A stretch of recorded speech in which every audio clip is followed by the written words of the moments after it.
हज़रत इब्राहीम अलैहिस्सलाम का निकाह कैसे हुआ?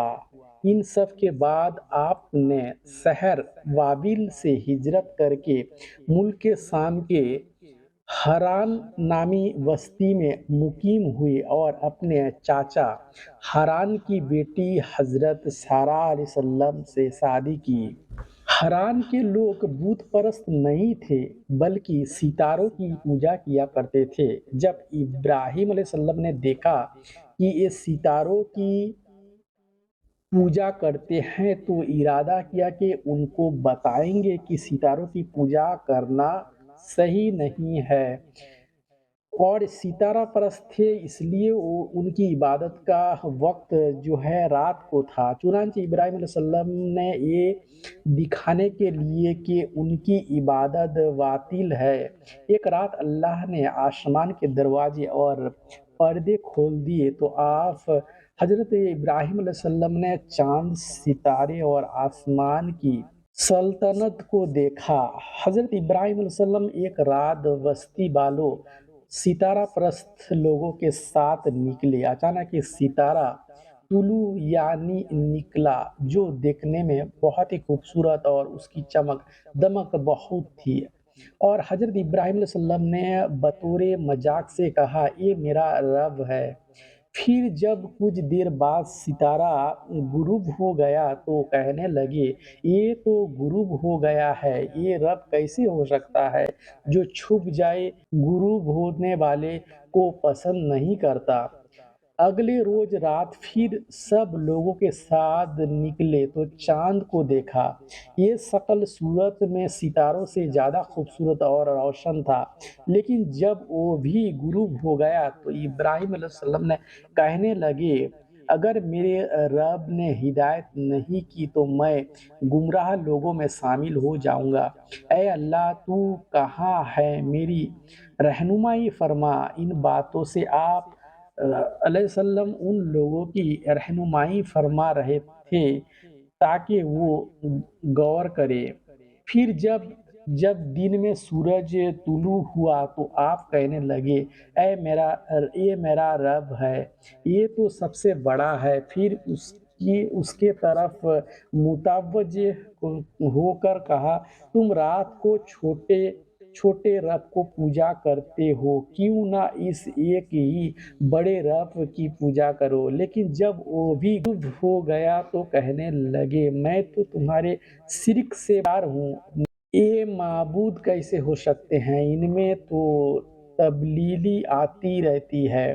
फिर आपने कौम की तरफ मुखातिब होकर कहा, "मैं अपना रुख उसकी तरफ करता हूँ जिसने आसमानों को पैदा किया, और मैं शिर्क करने वालों में से नहीं हूँ।" फिर भी वो लोग नहीं माने। जब इतना समझाने के बावजूद भी ईमान लाए नहीं वो लोग, तो हज़रत इब्राहिम अलैहिस्सलाम ने दोबारा मिस्र के लिए हिजरत के लिए रवाना हुआ और वहाँ के बादशाह को खबर मिली कि एक शख्स हिजरत करने आया है और उसके साथ एक औरत भी है जो बेहद हसीन और जमील है।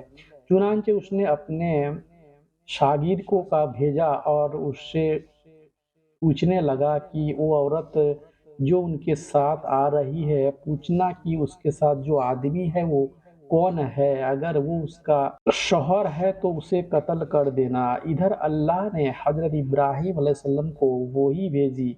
फिर उन्होंने हज़रत सारा अलैहिस्सलाम से कहने लगे, "अगर वो तुमसे पूछे कि ये आदमी कौन है, तो तुम कहना ये मेरे भाई है।"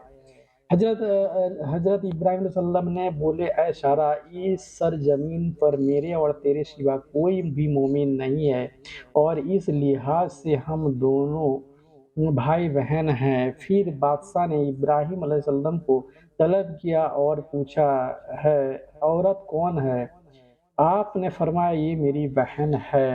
3 मकामात पर हज़रत इब्राहीम अलैहिस्सलाम ने अल्लाह के दीन की खातिर तौरिया फरमाया। तौरिया का मतलब होता है कि वो वाक़या कुछ और हो, लेकिन कोई शख़्स किसी ख़ास मकसद के लिए उसे 2 मायने वाली अल्फ़ाज़ के साथ इस अंदाज़ में बयान करे کہ سننے والا اس واقعہ کو نہ سمجھ سکے، بلکہ اس کا ذہن خلاف واقعہ کی طرف چلا جائے۔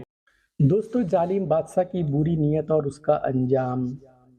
اس ظالم بادشاہ نے سارہ علیہ السلام کو اپنی گرفت میں لے لیا۔ جب سارہ علیہ السلام کو معلوم ہوا کہ یہ بادشاہ بہت ہی بدکار شخص ہے، تو اللہ تعالیٰ سے دعا کیا، اے اللہ، تجھے معلوم ہے میں نے تجھ پر اور تیرے نبی پر ایمان لائی ہوں اور اپنے جسم کو اپنی خابد کے سوا سب سے محفوظ رکھا ہے، لہٰذا آپ اس کافر کو مجھ پر مسلط نہ کیجیے۔ چنانچہ جب اس بادشاہ نے سارہ علیہ السلام کو پکڑنے کے لیے ہاتھ بڑھایا تو اس کا ہاتھ سل ہو گیا اور اپنی جگہ پر جم گیا۔ وہ چیخنے چلانے لگا، بڑی کوشش کی لیکن ہاتھ کی حرکت نہ دے سکا۔ یہ سب دیکھ کر سارہ علیہ السلام خوف زدہ ہو گئی اور سوچا کہ اگر یہ مر گیا تو اس کا الزام مجھ پر ہی ہوگا۔ چنانچہ آپ نے پھر سے دعا کی جس کی وجہ سے اس کا ہاتھ ٹھیک ہو گیا، لیکن وہ پھر بھی نہ مانا اور پھر ہاتھ حضرت سارہ علیہ السلام کی طرف بڑھایا۔ دوسری بار بھی آپ نے دعا کی اور دوبارہ اس کا ہاتھ جم گیا اور پھر آپ نے دعا سے ٹھیک ہوا۔ وہ ظالم پھر بھی نہ مانا اور تیسری بار اس کے طرف اپنا ہاتھ بڑھایا، اس بار بھی اس کا ہاتھ جم گیا۔ اب وہ سارہ علیہ السلام سے کہنے لگا، اب کی بار اگر تو اس مصیبت سے نجات دلائے گی تو میں تجھے چھوڑ دوں گا اور کبھی تیرے آڑے نہیں آؤں گا۔ چنانچہ سارہ علیہ السلام نے اللہ تعالیٰ سے دعا کی اور اس کا ہاتھ ٹھیک ہو گیا۔ اسی طرح سے دوستو پھر ان کو عزت اور احترام کے ساتھ آزاد کر دیا گیا اور اس کی خدمت کے لیے اپنی بیٹی ہاجرہ کے ساتھ کر دیا۔ ابراہیم علیہ السلام نے وہاں سے بھی ہجرت کی اور فلسطین میں رہائش پذیر ہوئی، وہیں زندگی گزارنے لگے۔ ابراہیم کے ساتھ حضرت لوط علیہ السلام بھی ساتھ رہتے تھے۔ ابراہیم علیہ السلام نے حضرت لوط علیہ السلام کو سدوم کی طرف بھیجا، جہاں کے لوگ سرکش اور بددین ہو چکے تھے۔ حضرت ابراہیم علیہ السلام کی وفات۔ حضرت ابراہیم علیہ السلام نے کل 175 سال کی عمر میں وفات پائی۔ آپ سے پہلے حضرت ہاجرہ علیہ السلام نے وفات پائی اور حضرت سارہ علیہ السلام نے 127 سال کی عمر میں وفات پائی۔